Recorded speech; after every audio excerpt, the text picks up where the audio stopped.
আমি নিজে বলছি, আমার বুঝ হওয়ার পরে আমি কারো জন্য এতটা কাঁদি নাই। আমি আমার এই নওজোয়ান শহীদ শরীফ উসমান হাদি রাহিমাহুল্লাহ তাআলা, তার জন্য আমার চোখের পানি যেটুকু পড়েছে। আমার শায়েখ আল্লামা মুফতি মুশতাকুন নবী কাসিমি, আমি তাকে দেখছি বাচ্চার মতো অজরে কাঁদছে। একসাথে ভাত খাইতে বসছি, ভাতের থালার সামনে পর্যন্ত হুজুরে দেখছি কাঁদতেছে। কয় মাওলানা, আমি তো ছেলেটারে ভুলতে পারছি না। আজকে তোমরা দেখছো, সারা পৃথিবী দেখছে, একজন 33 বছর বয়সের যুবক। এই যুবক ইমানদার ছিল।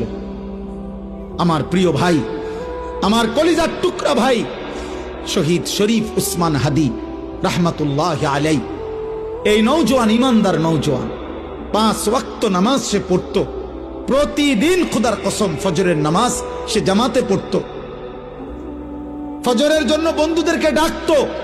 ফজরের নামাজ পড়ে তার সংসদীয় এলাকা, যেখান থেকে সে স্বতন্ত্র প্রার্থী হতে চেয়েছে, সেখানে ওয়ার্কিং করত।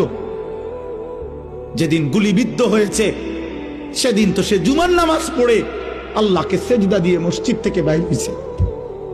এর কিছুক্ষণের মধ্যেই সে গুলিবিদ্ধ হয়েছে। সে হাফেজে কোরআন ছিল, তার বাবা আলেম ছিলেন, তার বড় ভাই আলেম, সে মাদ্রাসার ছাত্র ছিল, সে আল্লাহকে ভালোবাসতো, পাক্কা ইমানদার ছিল।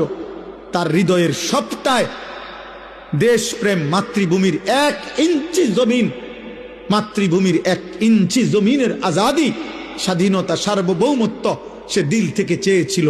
তার বক্তব্য এটাই ছিল যে আমি আমার মাতৃভূমির 1 ইঞ্চি জমিন আমি কাউকে নিতে দেব না, নিতে দেব না।